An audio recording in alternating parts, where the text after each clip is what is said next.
It was one of those things where you just are waiting for the sun to come up and you just keep running for that. And it was for the kids, so I couldn't quit. This is just a classic case of you like spouting your mouth and then now you're like dedicating yourself to run 24 hours and 100 miles, now I have to show up. It's like the difference between a t-shirt and a business shirt, right? Like I'm gonna put a business shirt on, you go to work, you feel more professional. I'm gonna put some glasses on, makes me feel smarter. Yeah, let me get that straight. Yeah. Price drops 100 grand. That's right. Interest goes up 1%. You're worse off by $267.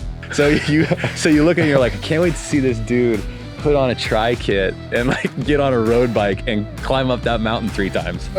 So it's gonna be classic. Yeah, that's gonna be me. Yeah, they said, I was like, by any chance, is the guy that's calling name's Chris? And they're like, yeah. And I was like, oh no. I'm calling Chris. I'm calling the only Chris I know that owns a Sprinter who lives on the Mesa. Well, cheers, buddy. Never Cheers, a dull buddy. moment. We Thanks, always have dude. a good time. Let's keep doing it. Always appreciate it. Welcome to episode 1 of Toast the Coast, where we're getting to know and talking to the business owners and the people who call Santa Barbara and the Central Coast home. I'm your host, Chris Smith, and today I have the pleasure of sitting down with my good buddy and pal, Matt Genovese.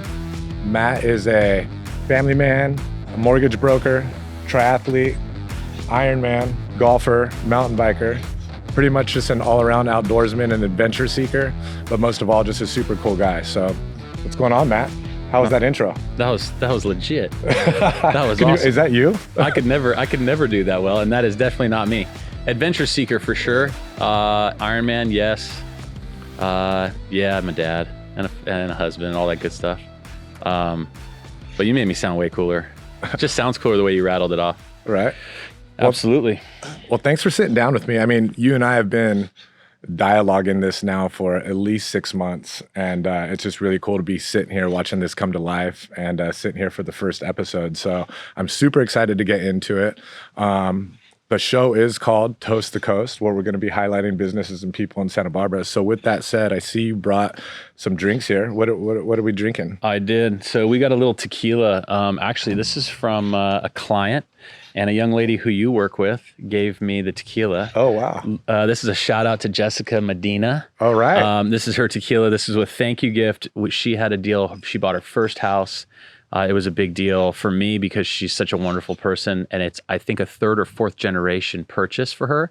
They've lived in that house now 4 years. She bought it from her grandfather. So cheers to her. Cheers to Toast the Coast. Yes. And cheers to Jess. Jess is, for those of you that don't know, Jess is very special to myself and my team. She kind of runs the back end of everything. So thanks for helping her out, bud. Absolutely. And tequila, right? She's amazing. You know what's funny about this? Wonderful tequila. No one knows that we're filming this at 8 a.m. Dude. Just kidding. Oh, I wish that was the case. If we had that flexibility, I'd be in trouble for sure. Just drop my kids off with a margie in hand. You know, there's people out there that are going to be watching this that are like, those guys are drinking margs at 8 a.m. Not today. Well, let's get right into this. Like I said, super excited to sit down on episode 1 with you. For one is our businesses, we're in the same industry, right? You're in mortgage, I'm in real estate. And so that kind of makes it easy to talk about that. And we're going to talk about some mortgage stuff in real estate because that is always a fun topic and it's very interesting to talk about. But before we get into all that, you and I, we're buds, so it's going to be fun. But we share a lot of the same hobbies. We go on vacation with our families, do it a lot of the same places. We have a lot of the same interests. And we have some really funny stories with one another that we will tell. So, but the one thing that I want to dive right into is, you know, I've heard rumors that you've ran for 24 hours straight to raise money for your children's school. And I've heard rumors that it was a relay race, that you ran 24. In any case, it just sounds super wild to me that anyone would run for 24 hours. So can you shed a little light on that? Is that true? What went down? Yeah. So the original idea was that it was going to be a relay and that I was going to get all of the schools involved. And so I kind of roundtabled it. How it started was I went to a PTO meeting for my kids' school, and I heard that at the school level, they had to raise $407,000 to a nonprofit PTO in order to help fund basically all the teachers and all the teacher assistants. And so I got involved and I thought, it's just a lot of money. How are we burning through all this money? And when you look at and me being in the finance world, I look at it and I'm like, this has got to be a loss leader. There's just got to be there's got to be simpler ways to raise more money. And so I kind of came home with that, ex-collegiate athlete mentality, maybe a little cocky, really not knowing how the system worked. And I said, I told my wife, I said, these parties they throw, a lot of them, they'll spend $5,000, $6,000, $7,000 to throw them. A couple families will get together, they'll donate the money, they'll rent the venue, and then they'll only raise about $4,000 or $5,000. So they'll actually lose $2,000 doing it. But it's fun. It's a community building event. And this is what they've been doing for years. And so they just keep throwing different events. And so I kind of was, at home with my wife running my mouth a little bit. And I told her, I was like, I bet I could raise $15,000 in 24 hours. And she's like, well, how? And I was like, I don't know. Maybe I just go run around and have people bet on me like a horse and like, how many hours can he stay out there? And is he going to crash? Is he going to die? Like, where's he going to go? And I thought I could do, and I'm not, I'm 44 years old. I'm not a Facebook Live guy, but like maybe I could do some Facebook Live stuff. And so at the end of the day, I came up with the idea and I built a website around it. It's called runtofundsb.com. I got a GoFundMe page. I started marketing it. I started doing training runs early in the morning. Sometimes it was pouring rain, lightning. I've got some hilarious footage of me running in the rain and like singing and doing crazy stuff just to keep myself training, because I had to get to a point where I was comfortable running marathons on the weekends and half marathons twice a week, and just doing it consistently and not having my body break down. So at the end of the day, I did. I put it together. There's 27 public elementary schools in Santa Barbara proper. And I ran to every single one of all 27 of them, which was about 48 miles. And it took me almost all day. And then I think I got back to the Mesa. My kids go to Washington Elementary.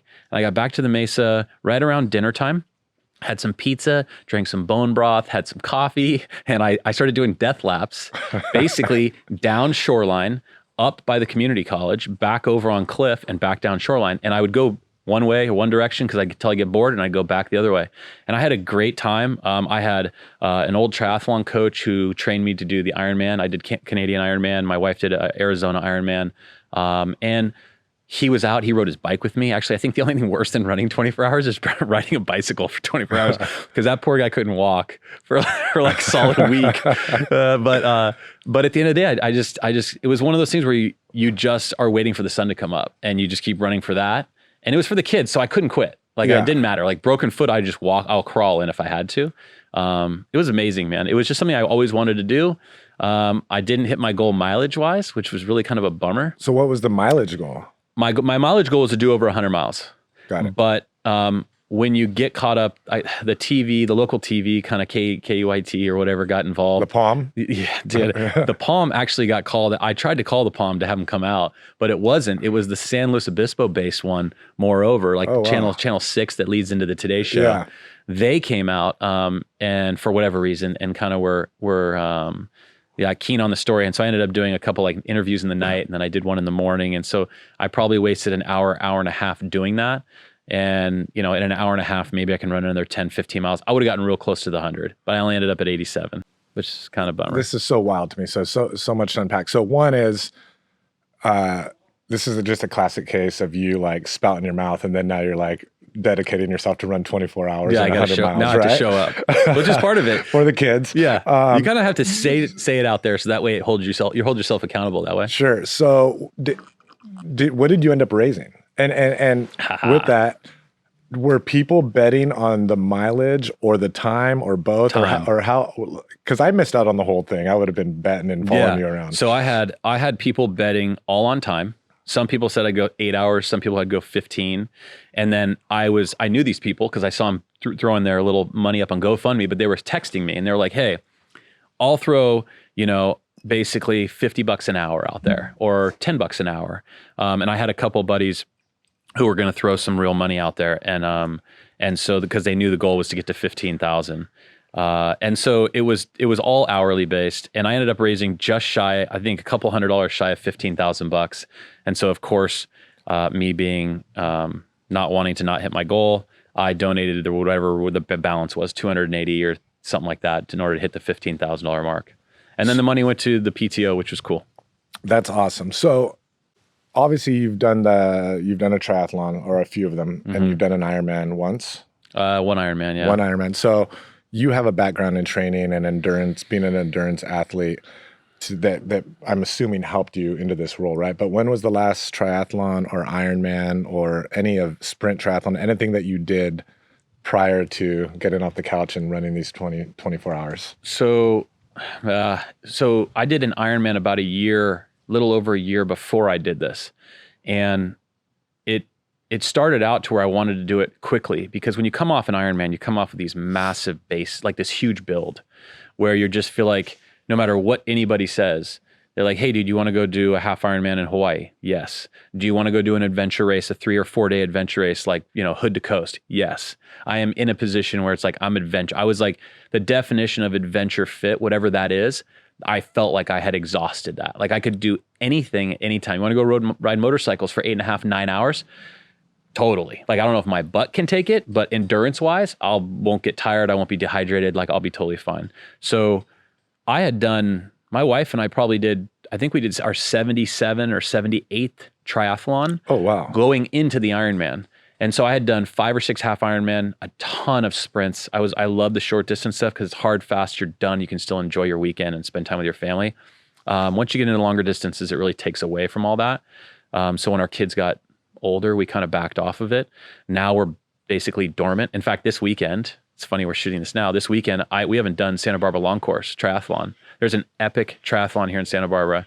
No, it's not as popular as I thought it would be. It should be like world class, because you think of the venue, you think of the town. It's an ocean swim.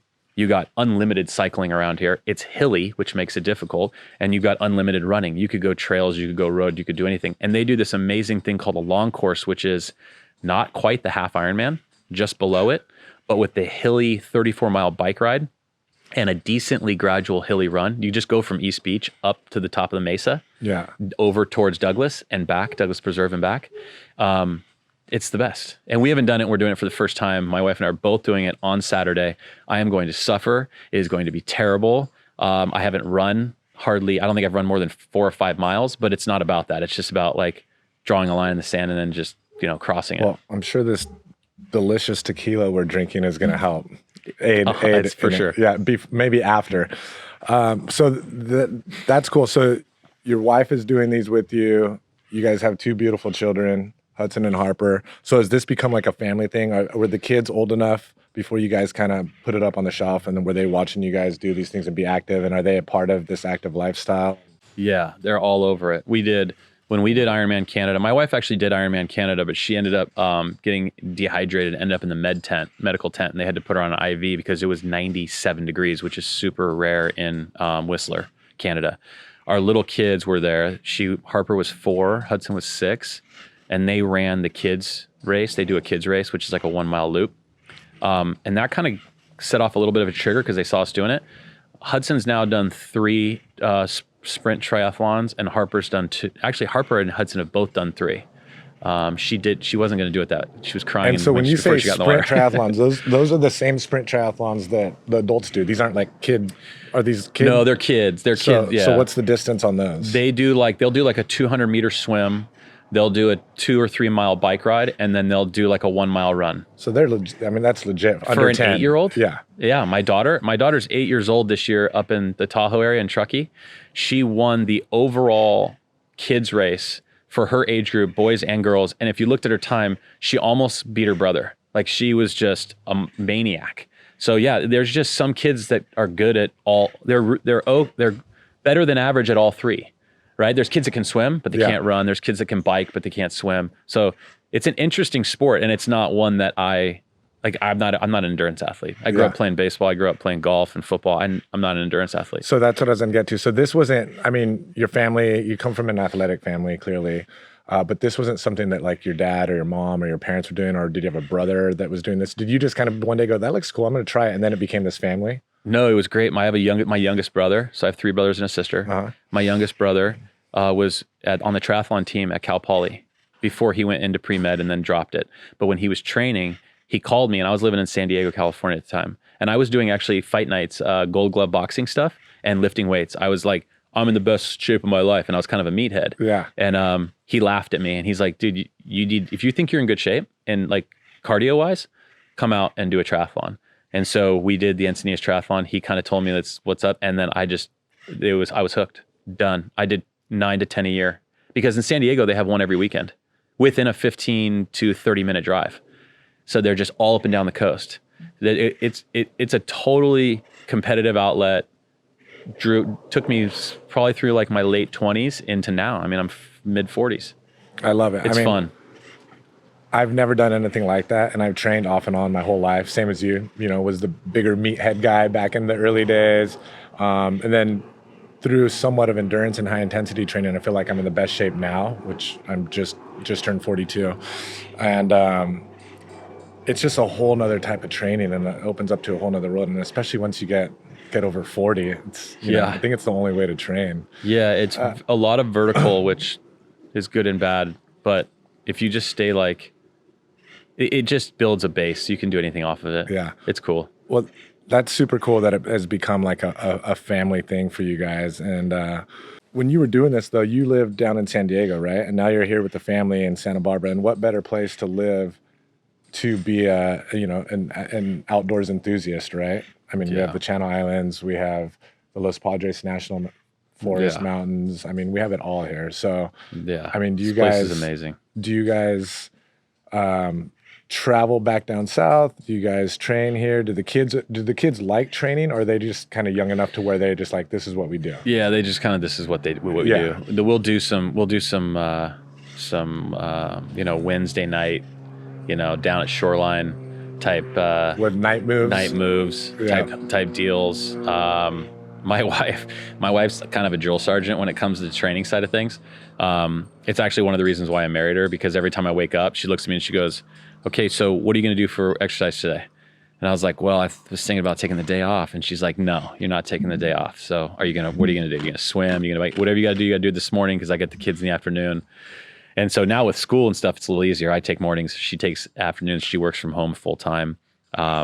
But there's nothing better than Santa Barbara. Like we were in San Diego and thought it was great. And we said, the only thing that's better than this place is Santa Barbara. And we knew that because my brother went to school here, my cousin went to school here, and my wife lived here for 7 years before I met her.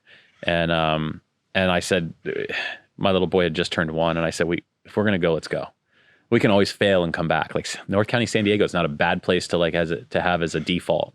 So, but no, mountain biking here is world class. The cycling if you're adventurous enough to get out and ride some of the hills around here between Jib and Old San Marcos, Painted Cave. I mean, there's some legit big boy climbs. I mean, there's a reason why, a lot of pro cycling teams hang out in San Ynez Valley for, months at a time in the off season, because there's just a ton of climbing. Yeah, I agree. I mean, my whole family's up from like the Monterey Bay, Santa Cruz area. I was actually born in Watsonville, which is kind of right at the bottom of the horseshoe there.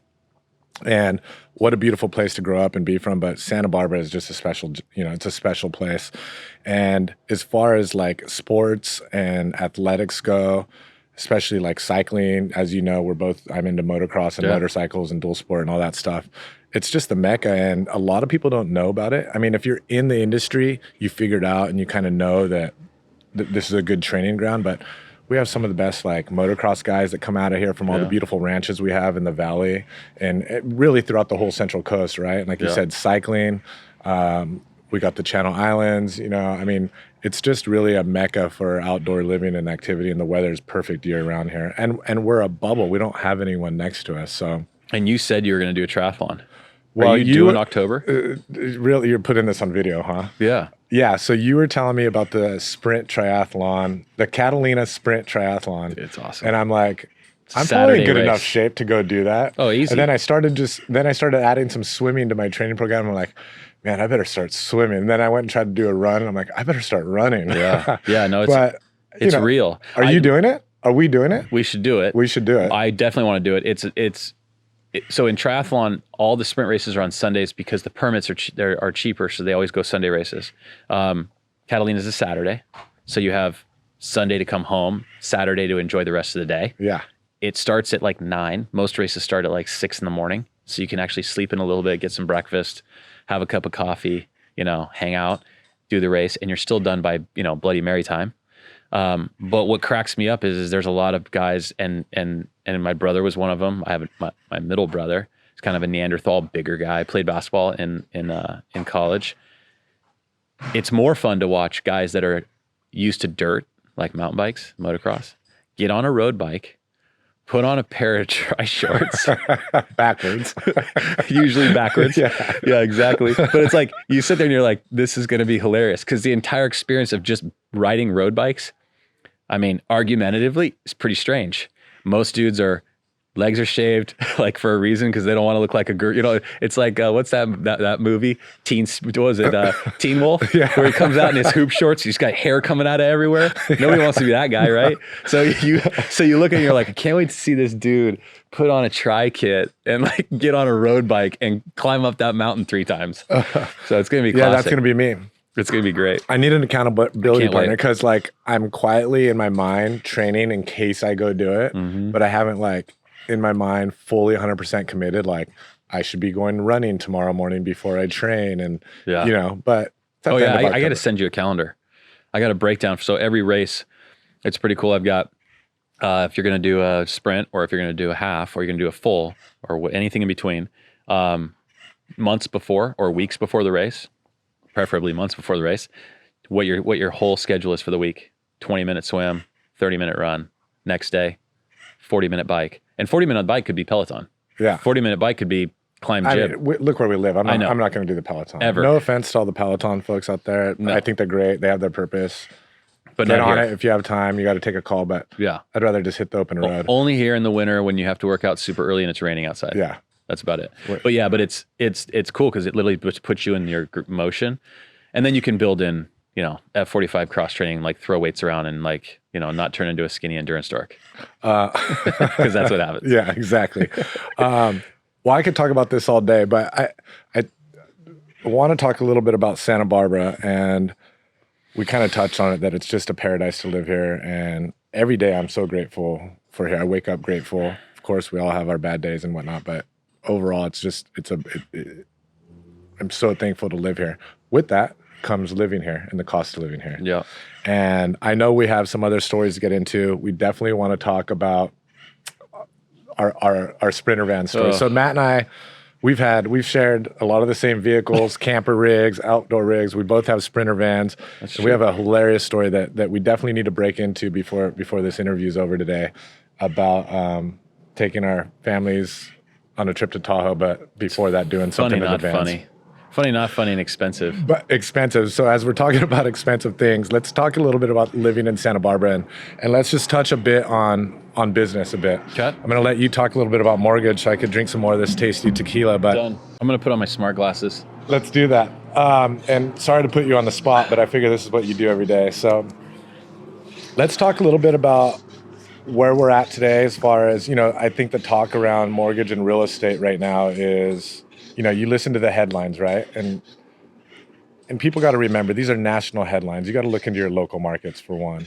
Two is, obviously, interest rates went way down during the pandemic. Now they've come back up.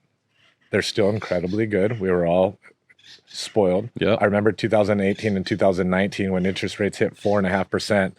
All of us in the industry were calling our clients because it was like the greatest thing ever, 4.5% for interest rates. Then the pandemic hit, you know, you get subpar threes.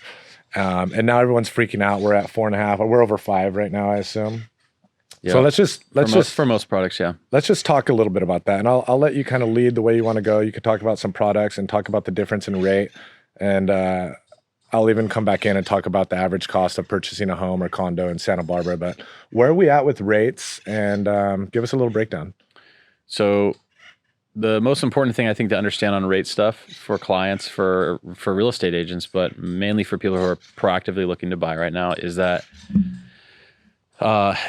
you got to be really keen on what product you're looking for, because not every market yields the same product at the end of the day. So meaning, in this market, I'm not advising to write 30-year fixes unless we have a fairly conservative client who wants no risk or all risk taken off the table and doesn't mind potentially throwing away, you know, some money over the course of the next 2 to 4 years. So And I say that, I'm going to take these off. This was more of a prop joke, dude. I wore these to see if you would catch on, but there's no lenses in these. They're just distracting now. But I saw that, but I just didn't know and my kid was laughing at me. I was like, I'm going to wear these because they're funny. It's like, they make me feel smart, but there's no lenses. I didn't know how much tequila you drank before you got here. And I'm like, does he realize he doesn't have any lenses in those glasses? It's like a business. It's like the difference between a t-shirt and a business shirt, right? You're like, I have a t-shirt on, but I'm going to put a business shirt on. You go to work, you feel more professional. I'm going to put some glasses on, makes me feel smarter. Yeah. But really they're just glasses that I don't have any, they don't make my vision any better. No, I'm just messing around. So, but it's true. So in this market, when you have an increasing rate environment, you end up looking at when are rates coming. What's the forecast of rates coming down? And it's usually a 5-year cyclical cycle is what, if you look back at rates, they wave every 5 years, right? They go up for 2 or 3, 4, and then they start to come back down, and they'll hit their peaks and valleys around the 5-year mark. So in this market, as we're climbing, I'm looking at it and I'm going, okay, if the understanding, if we go off historical data and what the forecasts are saying, we're going to have a refinance, another refinance time that's going to come up in the next, argumentatively, 3 years, because we're about a year into it. It doesn't feel like we're a year into it, but you look at when rates really started to climb, we're almost a full year into this quote unquote rate hike. And so and I just ran some quick numbers. It makes you think a little bit. So I took a big number, fairly big number for this area, which is $2 million, right? And I ran it at 1.5 million too, but it doesn't really matter. The point or the numbers don't lie. So you have a 7-year arm, you have a 7-year fixed arm product versus a 30-year fix. So if our rate cycle is 5 years and we're a year into it, we've got argumentatively 2 to 3 years of security in a 7-year fix. We don't need all 30 years, because even if it was a 100-year fix, we're going to refinance this loan in argumentatively 3 to 4 years. Sure. So if you just take the rate difference between 4.5 and in today's market, 4.5 on a 7-year fix and 5.25 on a 30-year fix, the monthly payment difference is $727. So we're talking about... Oh, this is going to be fun. We got the gardener next door. The gardener's going to crush us right now, isn't he? All right. Back up in it. Welcome back. After the gardener went blasto. Right. just blew up the noise ordinance. I thought those things were illegal anyways, but Are we in city limit? We're in city limit. We're in city limits. So we were talking mortgage, and I just want to make sure everyone understands exactly what Matt was talking about here a minute ago. He was talking about a 30-year fixed rate at 5.25 or just over 5% versus being what some people call a little riskier and going with a 7-year fixed rate of 4.5%.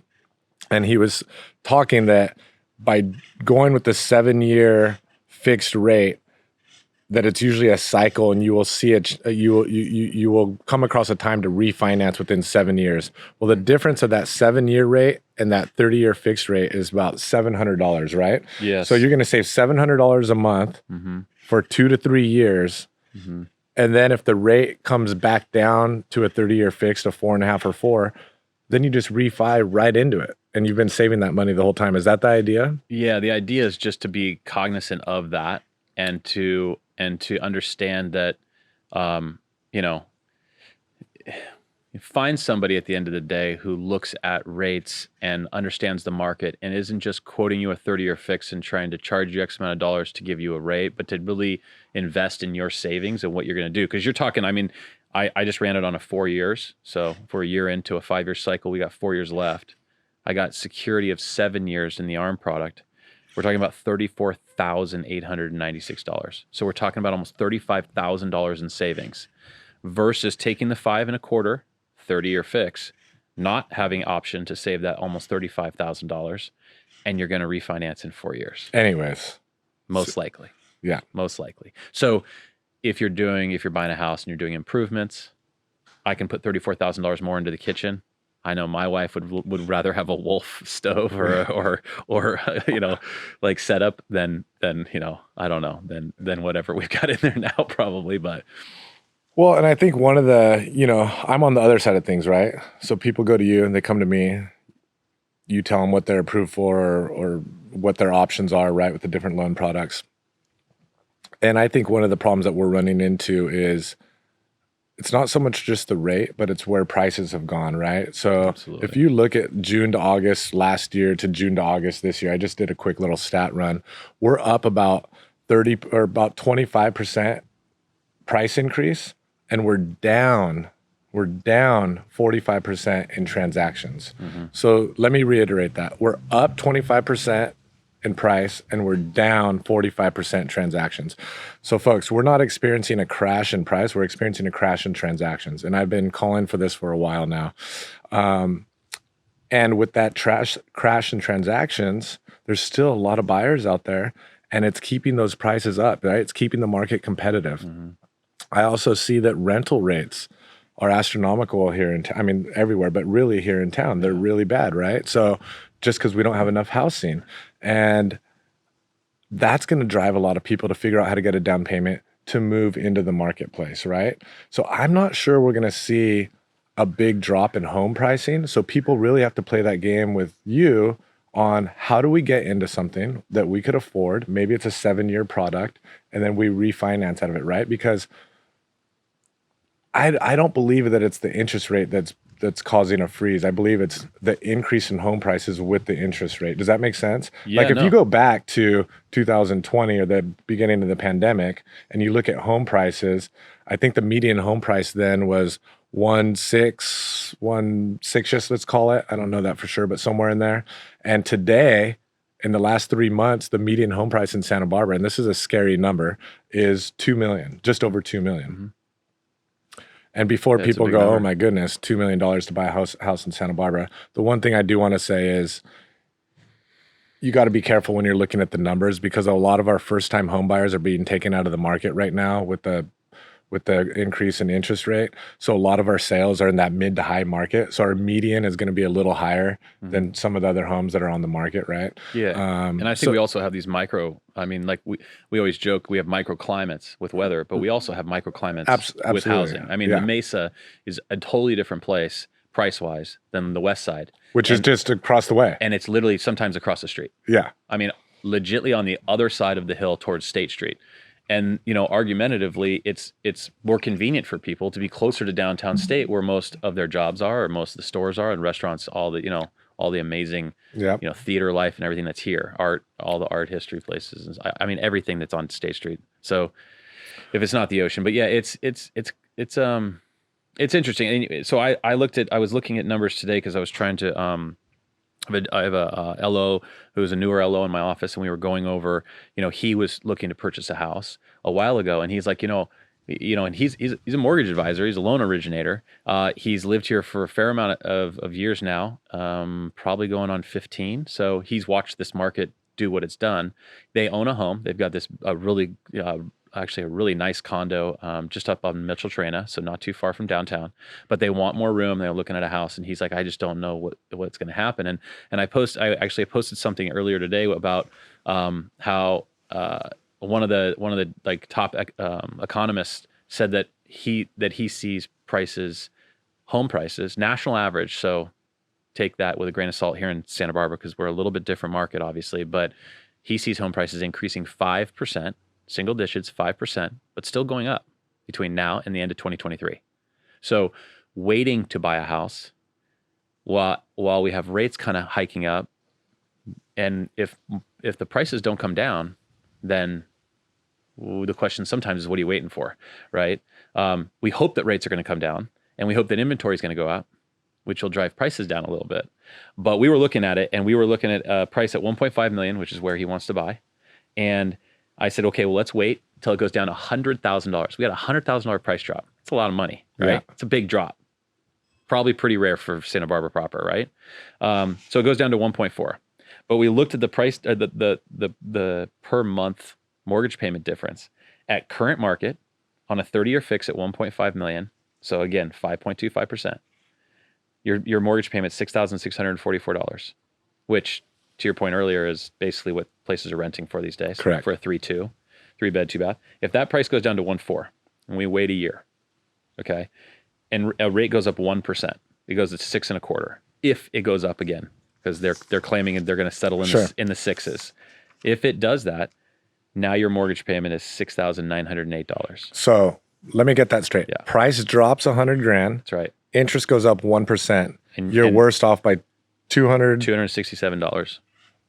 It's just an interesting, it's funny because we run numbers all day long, but we didn't one time. Sometimes when you run numbers that are applicable to you or to somebody in your office, it hits home a little bit. And so for me, I looked at him and I was like, hey, I mean, I don't know now. I think maybe you just do what you should do and go find the house. And if it's the right house at a price that you can qualify for, you make it work because we all agree that there's going to be a refinance option in the next 4 to 5 years. So if that's the case, if you can afford it now, then you'll be in a better position 4 to 5 years.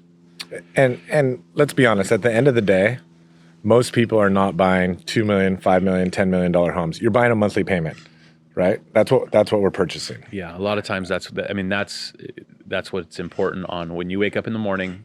Can you afford to be where you are? Correct. Which I've been telling people since, when the price has been going up the whole time during the pandemic. It's like, they're like, I want a deal. And I said, you're not going to get a deal or what feels to be a deal today. The deal is buying the house today and what it's worth tomorrow. Yeah, right? And in this market, it's proven to be, I'm not going to say hockey sticks, but micro hockey sticks. Yeah. And we have I've only been here 10 years, but in 10 years, I've watched San Roque have a micro hockey stick for 2 years and property values jump. I've watched the Mesa do it twice now in 10 years, right? I'm watching the West Side do it right now. I mean, they just did it. In my opinion, I think that's a great place to invest and buy a first home for sure, because I think there's just a bunch of upside. But you made a point earlier, and I wanted to come back to it, which was if you buy the house now and you can afford it now, right? Then, and we're at a peak. I mean, the 7-year ARM is still at 4.5%. Yeah. When I'm not that old. I'm not a dinosaur. I mean, I'm getting closer, but I'm only 44 years old. And I bought my first house at 6.25% on my first and 7.25 or 7.375 on my second. And I did a 10% down purchase. And I did it when I was 26 or 27 years old because my dad is a real estate attorney, and he's like, you need to buy a house. Yeah, imagine that. So 10% down, over 6% interest. On my first, over 7 on my second. Huge. Granted, home price, acquisition price was down. Okay. But it was definitely down, but it was still, I still bought the place for almost $500,000. Yeah. So it was a big payment. And my intention was that, I could afford it. It didn't feel good. But from a debt to income ratio standpoint, I was just under 48%, which in that world, doesn't feel great. I'm not gonna lie. It's not like you're saving a bunch of money and you're doing a bunch of upgrades. But I was 20 something years old, and I rented one of my rooms out to my buddies, and then market went up, and I sold that house. I bought another one. Rates went down. It's like you kind of move with it. And I think people need to understand that they just need to continuously educate themselves. And a lot of people feel like they could self-educate online, but really they need to pick up the call, and they need to call someone like yourself, myself, and get a good team around them so they could call. Like I just had my good friend call you yesterday, right? Yep. And it's like, hey, here's your numbers. You're either better than you thought, worse than you thought, or kind of right on with some adjustments you need to make, and you get ready to be in the game, right? Yeah. And people need to understand where they're at, what the products are, and what they could get involved with, because the rental rates they're not going to get any better. No. And here's our friend again. Come on, man. Let's just see if we could keep going through it. But if indeed we do hit some sort of recession and people are forced to sell their homes, my opinion is you're going to take people with $2-3 million homes, multi-million-dollar homes that need to sell their homes, and you're going to put them into the rental market. Now, these people have money coming into the rental market. The rental market's not going to come down. So my best advice is, if you could afford to get in the game and make a purchase, I highly advise that, right? One of the other things that I think people should understand is, can you do the quick math on, what does it cost to borrow $100,000? And the reason for my question is, I want to talk a little bit about condos, because some people might say, well, look, condos, maybe I could get into a condo at $1 million. Well, condos have homeowners association fees. And you as lenders, and you go into the bank, they're looking at debt to income ratios. So if the condo association fee has a $500 month fee, how does that affect your purchasing power? Absolutely. So I on the $100,000 question, it's tough because the 3%, right? If you're looking at it, we're 3%, so it's equivocable, or you know, as a first mortgage earlier 2 years ago or a year and a half ago, but now it's climbing up closer to 6%. Okay, so I'm going to run it at 6%. So $100,000 at 6% is $612 a month. Prior at 3%, it was 444. So you're talking about a bogey of 168. Let's take $500. That means that if you came to me and said, I'm going to buy a $900,000 condo and it has a $500,000 HOA fee, I'm going to say, okay, great. You could afford that.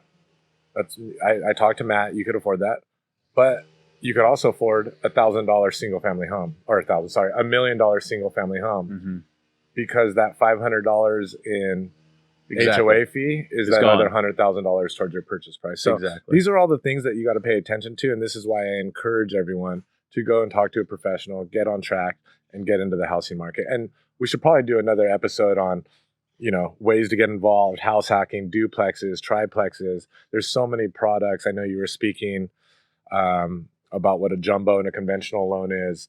Those numbers change when you start talking about a single family home, a duplex, a triplex. All those conforming loan limits all change. So there's a lot to be educated about. No one needs to know all these things. That's what you're here for. Right. But thanks for sharing. Is there anything else that you would tell essentially a first-time home buyer or a move-up buyer or someone that just wants to get in the market? I mean, in this market, it's tough because it's an expensive market to get into. It's not like when I was in San Diego originally. It was a little more attainable, but here, this is a really interesting town, and there's a lot of people that have a lot of wealth here. There's a lot of people who have made a lot of wealth on real estate, and so they're very savvy. I've had multiple clients come to me and tell me that they can't afford to get in. They don't have the funds to get in or the down payment funds, and we have a conversation that goes something like this, where it says, you know, are you from here? No, I'm not. Or I have an uncle that lives here. Okay, and do your parents or does your uncle own property? Yes, they both do. Would they be interested in investing in your property? Because the reason why I asked the question is if I went to my father and said, hey, I'm moving to Santa Barbara originally when I moved here. And just to have the conversation about, I'm not asking you to give me the money. I'm asking you to invest in a home, which you believe in, because this is a real estate market that has proven. And for most people that they don't know, you can get a gift of funds on a primary home. So if you're going to live in the home, you can get a gift from a family member. Well, if that family member is going to give you money for the sake of the loan in the form of a gift, then once you close that loan, whether or not he owns a percentage of that property on title, even, right, is totally, it's valid. It's totally fine. So when you go to sell that property and you take a step up, then let's say they own 3%, 2%, 5%, whatever it is, whatever that gift, you know, adds up to be, it's an opportunity for them, and it's a safe opportunity for them. And so I just think that, you know, for people to not know, to your point earlier, to not know, to not have the conversation, to not figure out where they are, or if they're self-employed, what levers to move in order to show that, hey, you're making a bunch of money, but you're being very aggressive from a tax perspective. Maybe back that off, or maybe look at, there's other ways to file, right? We work with CPAs and financial advisors all the time. So it's just important. My only advice is get knowledgeable, call the right people, or take the time to try to find the right people to sit down and start the conversation off, because you'll be surprised where it'll lead you. A lot of these clients are owners now, and happy owners, and now pre-COVID have made a lot of money, double digit increases. Yeah, no, I agree. And, you know, we always welcome a phone call, right? Both of us. Oh, always. And regardless of where it leads. Yeah. And like I said earlier, not only are we blessed to live here, but blessed to do what we do. Like, being able to do real estate and what we do in this town is absolutely amazing. Yeah. So please, if you're listening, give us a call. We'll walk you through this process. I think a lot of you would be surprised where you're at. So thanks for that. And we're definitely going to have to do another sit down where we talk all mortgage, all real estate, and really just dive into like all the different ways that young people could do it, estate stuff, and just, I think that would be really fun to just sit down and do like a full knowledge show. I agree. Get a panel of some sort, get some other specialists. Absolutely. I'm open to that for sure. I do want to touch though on, you and I have a lot in common. We both take annual trips with our families to Hawaii. We're both avid mountain guys. We go to Mammoth, and we both spend summers in Lake Tahoe. Yeah. And we both have a Peter Pan syndrome, right? We both have a toy collection of motorcycles, trucks, cars, and we've shared a lot of the Mine same is vehicles. Dismal. Yours is amazing. Mine is. I don't know about, as my kids get older, things just disappear. Yeah. Well, but with all that being said, let's just jump to one of the main ones. Is we've both recently together got them on almost on the same week. I think we built sprinter vans. So as you all know, there's a sprinter van craze going on. I will defend Matt and I and say that we have both been very active people outdoors. So we didn't see the sprinter vans on Instagram and we're like, that looks really cool. I hope my life looks like that. We were already doing some cool stuff, and we got vans to make it easier and to enjoy it. So a hot shower after surfing is awesome. But with that, or moto, or mountain bike, or just laying there. Totally. But we have a funny story, man, and it's ridiculous. I'm gonna lead up to it, and I'm gonna let you take it. But okay. Me and Matt has a family house up in the Tahoe, Truckee, Donner Lake area, if you're familiar. And I go up every summer with my girlfriend's family to North Lake Tahoe, West Shore area, if you will. And we always go around the same time. So we're both planning on leaving the same week in our vans. Matt's leaving 2 days before me. He's got his van packed and loaded, kids, dogs, bikes, the whole thing. Everything. He's off. He's out of town. What happened? I went to the local gas station and I got out and I filled up the tank and I went to get some water and some gum and sunflower seeds and everything else you take on a road trip. And I came out and I heard the click and I pulled the gas handle out of it, and I realized that I just filled my diesel truck or van up with really expensive unleaded.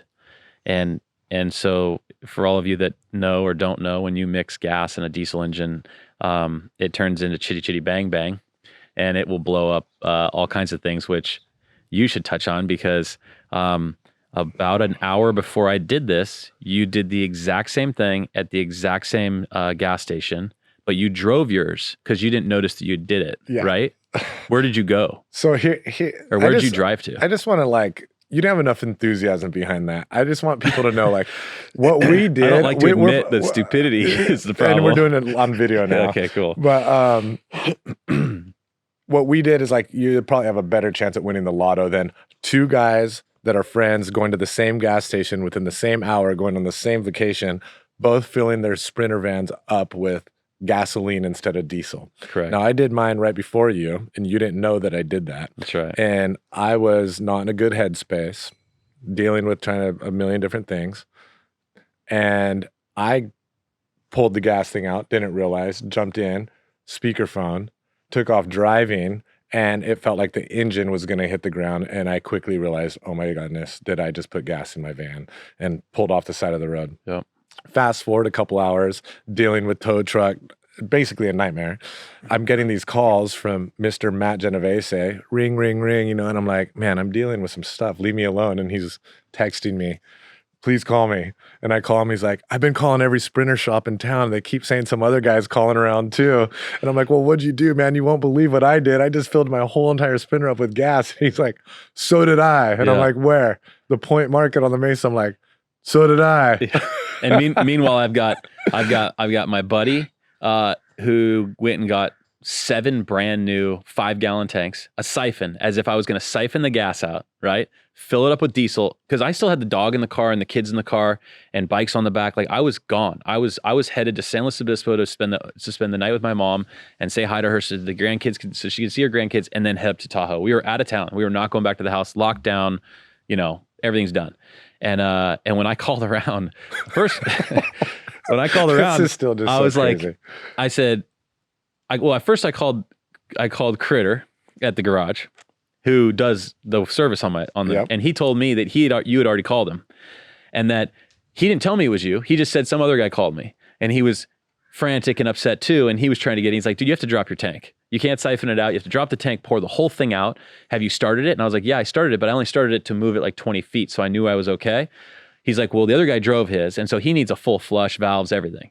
And I was like, that's not going to work. Then I called it. He's like, but you need to call these 3 shops because these are the same 3 shops I told him, but you got to call them. I call them up. And every single one of them said, this guy already called me. You can't come in. You can't come in now. And you sure can't come in tomorrow. I could maybe get you out of here in the next 2 to 3 days. I was like, that doesn't work.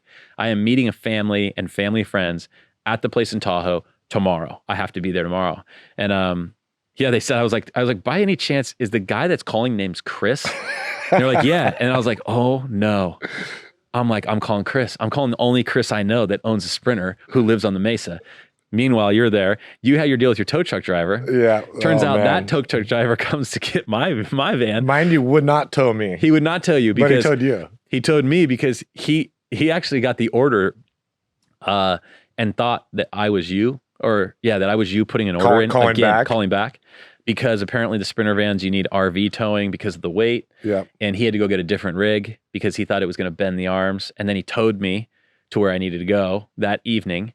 And it turns out he bent his arms even on the bigger rig. Yeah, so he was right. But yeah, that was a terrible experience. Those guys, I mean, I think at the end of the day it was $250 in bad gas plus another, or what was it? Yeah, $250 between filling it up the first time and then having to fill it up again the second time. So I was probably out $300 in gas, $300 or $400 to pull the tank, dump it, and then the disposal fee of basically bad gas, unusable gas. And then you got to go back and fill the gas and fill it up with diesel. So then I filled it up with diesel, and then I put the family back in it, and bam, straight shot, 8 hours. Not our proudest moment. No bueno. That was no bueno. However, 2 days later, I did see you. That's right. On We the were lake in Tahoe. in Donner, You got yours having fixed. cocktails. We both had our vans. It's living. That was terrible. That was a terrible, terrible day and a half. Man, I feel like we haven't touched on close to everything we have to talk about. One thing I do want to talk about that I actually don't know much about this is you're a really good golfer. Was. Okay. Probably still Pretend, are. Yeah. What's the deal with that? Did you go to college on a scholarship? Did you just start playing at a young age with the folks? You had a natural talent at it. You went to college on a scholarship, right? Yeah, I was actually a late golfer guy. I was a football and baseball guy, and basketball, but I never got very tall. So my stepdad, who was a ex-professional baseball player, played for the New York Mets 12 years. He's an all-star. He was like, I mean, he literally is in every Hall of Fame in the state of Colorado. He's played in 4 all-star games, Major League Baseball. We call him Bad Dude. I don't even refer to him as John. I just call him Bad Dude. Anyways, conversation one night was at the dinner table. Matt, you're not that big.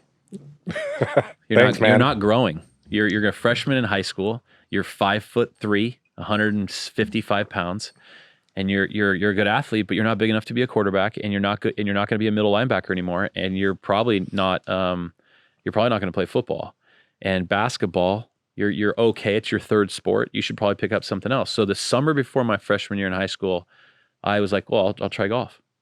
And it's crazy because the third time I played golf. So when I grew up in Boulder, Colorado, and there was a little golf course out there, and they had a par 3 course. And I on the very first hole, par 3 course, because we used to play the par 3, 9-hole, all par 3, short little holes, every evening before dinner.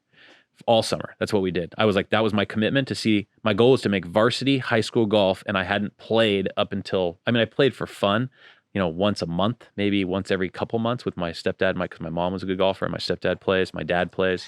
And I got a hole in one on the first hole. I literally hit like a 5-iron, called a worm burner, where it literally didn't get off the ground. I sculled the ball. It was a horrible shot. It goes up the front and hopped in the hole. And from then I was addicted. Made varsity as a freshman, played in high school, went to college, was going to play baseball in college because I played baseball all through high school. And I was actually going to go to Oregon State and play baseball.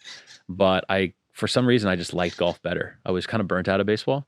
And so I didn't get a scholarship at first. I actually walked on at the University of Oregon because they were Pac-10. They were I think they were 6th or 8th in the country. I had no business being there. but as the same part of my brain that said you can run 24 hours said you can walk on this team, you can make this team, you can get a scholarship, you can play at the Pac-10 level. And by the way, if you don't play at the Pac-10 level, then you should just play for fun, right? Because you're never going to play professionally, and you should just enjoy it and enjoy college. And growing up in Boulder, Colorado, you know, pretty hippy dippy liberal kind of like, you know, outdoorsy place. Eugene spoke to me more than Corvallis did, which is where Oregon State is. And so I went to University of Oregon and played golf for them. I ended up walking on, making the team, ended up getting a scholarship my second year, redshirted my first year, was at school for 5 years, had 4 years of athletic, you know, traveling around, played in Hawaii, I played all over the place, tried to play on the Nike tour. One of my best trips ever was at post-college with one of my teammates. We went to Lompoc to play La Purísima to go to Q school. I tried to qualify for the tour. I went to Q school in the first round of Q school, and we spent 6 days in Santa Barbara after going to Q school. And I was walking up down State Street going, one day I got to live here. Like, this is the place to be. This is the place to be. But yeah, golf's great. It's still a part of my life, and I'm going to go play up in Bandon with some buddies in next month. And I don't know. It's just one of those, it takes forever. It takes horribly long, and it's expensive, but it's not even a sport. I call it more of like it's more of like a craft. It's like a social. Yeah. And it's like an art form, because there's guys that can shoot 65 all day long, but they couldn't shoot a basketball, right? As my stepdad used to say, they can't walk and chew gum at the same time. It throws their rhythm off. Like, you know, stuff like that. Yeah. Where you're just like, but yeah, golf's, dude, it's not I always thought I'd use golf in business, and I don't use it all because there's no time. Yeah. But yeah, man, it's a fun sport. Do you play? You play? I don't. You play at Santa Barbara Realtor Association golf outings. I did not play at that. And why not? I'm horrible. And I'm like a guy that's, I'm like the typical, like, not really good at anything, but good at everything. And golf, I don't think I'm, I don't know. Maybe I need to go swing a club and surprise myself, and maybe I'll be halfway decent. But that's it's why just it's a like craft. this. And I have, I like I'm an adrenaline junkie. Yeah. Golf's not an adrenaline I don't know. sport. I should probably start golfing, because how long can I trace adrenaline for? I don't know. Maybe. Yeah. You might hurt your back more in golf now than you would. Like, my back gets wrenched, playing, because I still want to hit it hard, but I can't swing like I used to. Yeah. At least, I do, but I shouldn't. But if you don't play when you're younger, it's just an expensive, frustrating sport. Yeah. I think like pickleball is my next sport or Pickleball's something. legit. My sister invited me to play in a pickleball tournament down 'cause south. I feel like you could go play pickleball after like a mimosa breakfast, Yeah, and I guess you could do that in golf. There's a lot of Achilles tendons being snapped on pickleball, in on the Mesa. There was like a stretch where there was 2 or 3 people that snapped their Achilles because they were athletes. Yeah. That got after it and then pop. But yeah, pickleball's awesome. So I know we should play. I know. I actually got my girlfriend a net, like one of those portable nets. So we could take that down to the court and battle. 100%. Yeah. Done. So what's I feel like we definitely need to get back to this again. This has been awesome. I'm super stoked that we got to this point. You were huge at like coming to you with an idea one day, and you're like, yeah, dude, we should do this. This is gonna be awesome. Like, we both love this town. We both love Santa Barbara and the community. Like, how do we give back? And we started going back and forth with this idea, and here we are doing this. And so we're definitely going to sit down again. I'm definitely going to be sitting down with other businesses and other people in the community. Absolutely. It's going to be great. But before we go, what do you have going on in the near future and in the next couple of years? Just open mic, business, family. I know you have a triathlon, I guess, coming up this weekend. Yeah, but this Saturday. What's going on? What's going on? You're here to stay. The kids love it. Yeah. My daughter's drunk on horses. She's riding horses like a mad woman. My little boy is deep in lacrosse right now. He's been playing for a whole year. And that's something that has hit the West Coast like after you and I were in our 30s. Yeah. I mean, in Colorado in high school, lacrosse just started to make its way. And that was 1996, 1993 to 1996. Now it's 2022, and it's just now like really got a little stake here in California. And in Santa Barbara, we've had I think if you talk to the people that know a lot more than I do, I think they would say they struggled to help kind of build it. I think we've been blessed, and my son's been blessed, doesn't realize it yet. He will, that there's this nice wave of lacrosse kind of momentum and parents who are really behind it. It's a great alternative to football, right? You got a young boy who wants to, boys like to be boys. They want to have some contact. They want to run. He wants to hit somebody. He wants he wants to slash him with a stick, but he also knows he's going to get hit and he's going to get slashed. And so it's just a great alternative sport, and he's really gotten good fast, which is great. But there's some, between lacrosse and doing triathlon stuff and work, we're busy and enjoying Santa Barbara. The best months are coming up in Santa Barbara.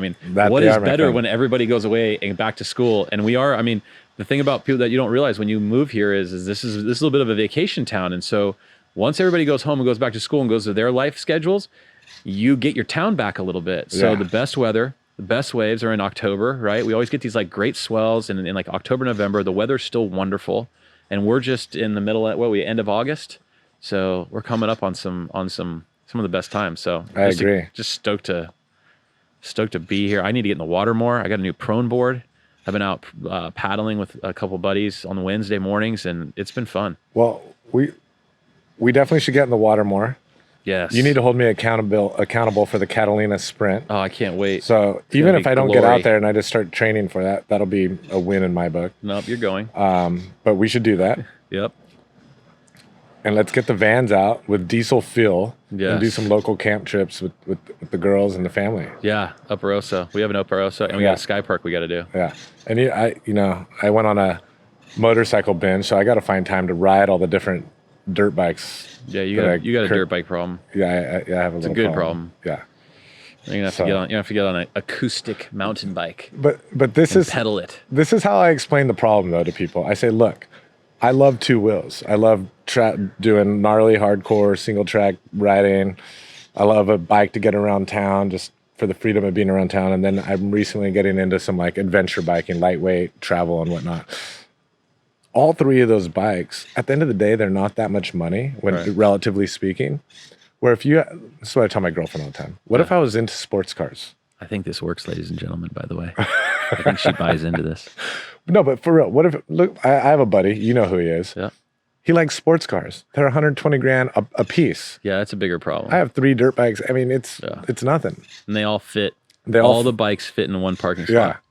So it's way more economic. I like where you're going with it. I back it. Yeah. Anything with 2 wheels, I'm on too. So I back it. I don't think there's an argument against it, honestly. Well, no, except for when she opens the garage and she goes, they all look the exact same. Yeah. And I'm like, so they're not. You got to be. They're not. They do, honey, but they're not. They're not. Well, let's do this again before we go. And actually, I just remembered something. So you've been doing something really cool. What's your Instagram? How can people find you? It's MGINSB. MG. INSB. MGINSB.